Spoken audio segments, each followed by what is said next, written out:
which brings in this next scripture. This is Micah chapter 2.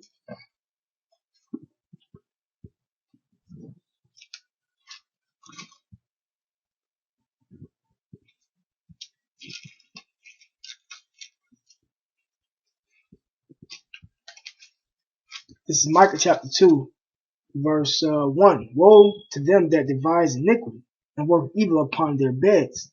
When the morning is light, they practice it because it's in the power of their hands. Right, and part of them creating this police force, SWAT, and these other police forces was basically to keep control and grab a hold on Jake, man, to lock Jake up, to oppress Jake, man. And they covet fields and take them by violence, and the houses and take them away. So they oppress a man and his house, even a man and his heritage. And they oppressed us, man, with these police forces that they have, man. And it's only getting worse.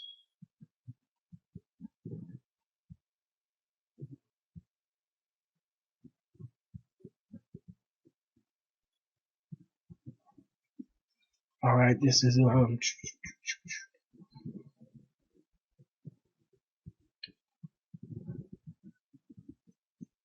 just a little bit more information I want to bring out about this whole police state. Right here.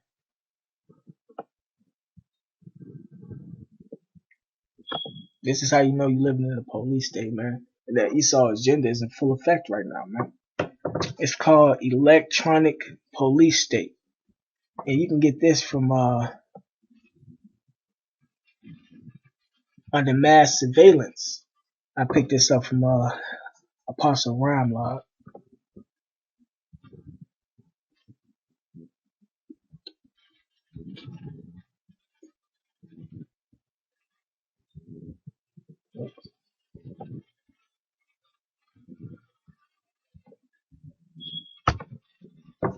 Okay, it says electronic police state.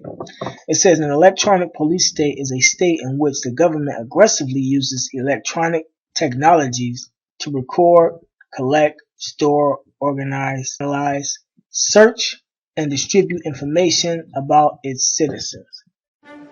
A perfect day turns deadly. The Boston Marathon bombing. Near the finish line. Investigators go into high gear to find the suspects, but there's a twist. It's a new age of counterterrorism technology, with electronic eyes on the streets. We knew we'd get good video. And in the sky. You can't fool a thermal picture. And computers that build faces. The computer has to hallucinate. New tools in the detectives' arsenal. And that's part of the Patriot Act, man. They record your messages. They let's continue reading. It says the electronic police state also engages in mass government surveillance of landline and cellular telephone, traffic, mail, email, web surfing, internet searches, radio, and other forms of electronic communication, as well as widespread use of video surveillance. Right, I almost spoke too soon, man. That's basically how you know you're in a police state when all of this is being monitored, man. But using the slogan, they got through the USA Patriot Act, which removes many of our liberties. Nobody made a sound when we lost habeas corpus, due process of law. And suddenly Bush managed to get rid of it. Where was a voice on television, aside from mine, that spoke out against this? Where are all those noble jurists, those great lawyers, those lovers of liberty? Where the hell were they? They were nowhere. Now we have a totalitarian government.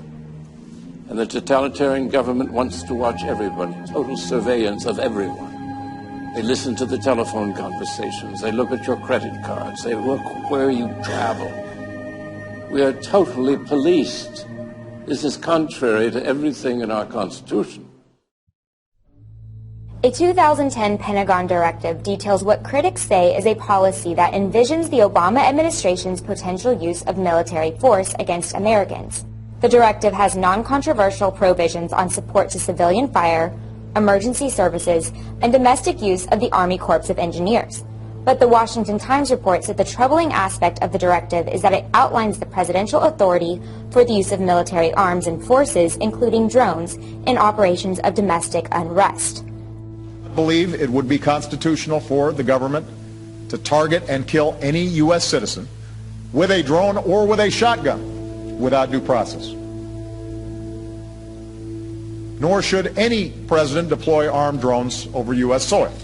Okay, well, a troubling new report is now revealing that a secret memo from 2010 outlined the administration's potential use of military force against Americans in the United States of America. A defense source brought this to my attention and was fairly concerned about it, said this appears to be the latest step in the administration's decision to, at some point, use force against American citizens in the future. There are a lot of people concerned about this, and then you see this memo in connection with the growing militarization of many of the non-security agencies of government. Now, how is all this being monitored? Everybody knows that your phones are tapped.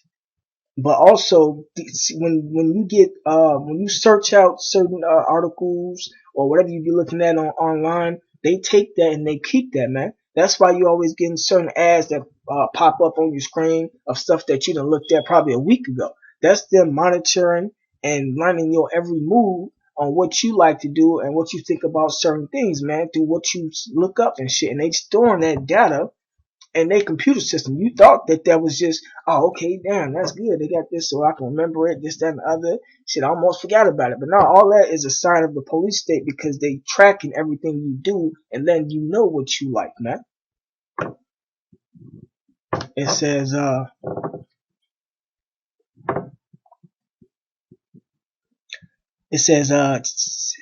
the information is usually collected in secret.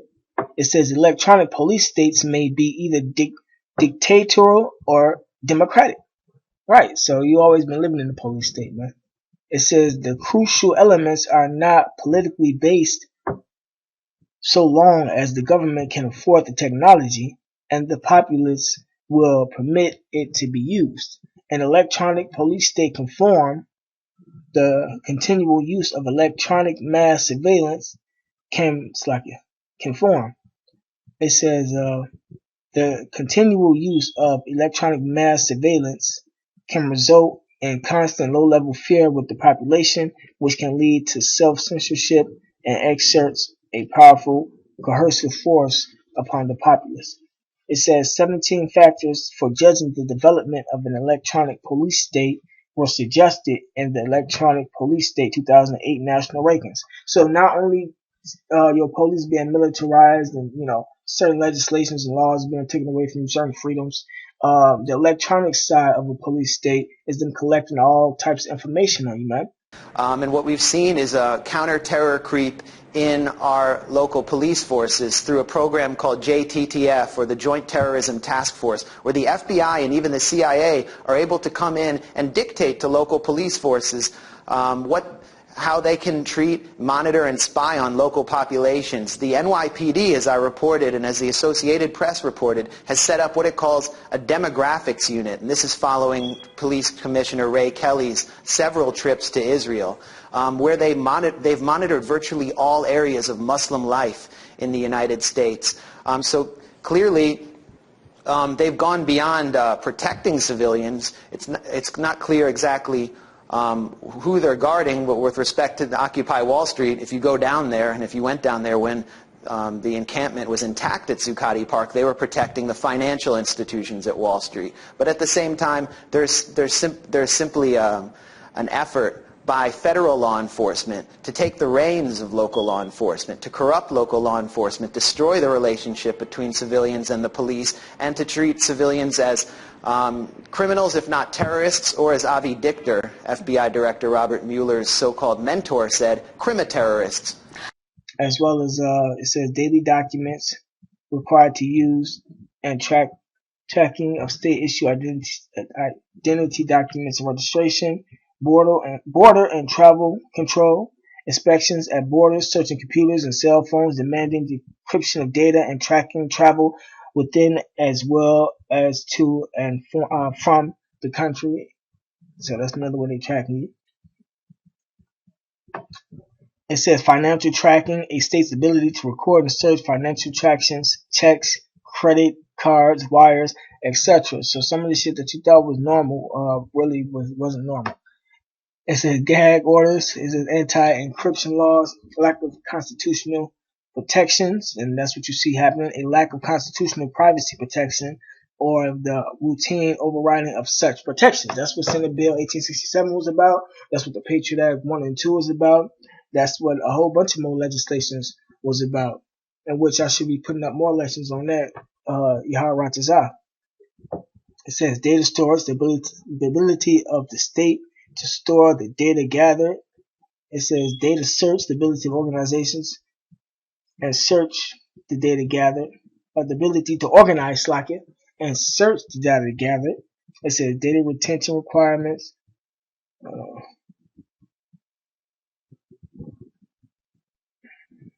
It says medical records, government access to records of medical service providers. It says enforcement, the state's ability to use force to seize anyone they want whenever they want, and that goes on a lot. That's part of having no due process anymore, man. And also they passed legislations, I think up in certain states where they don't need what is it? Not due process.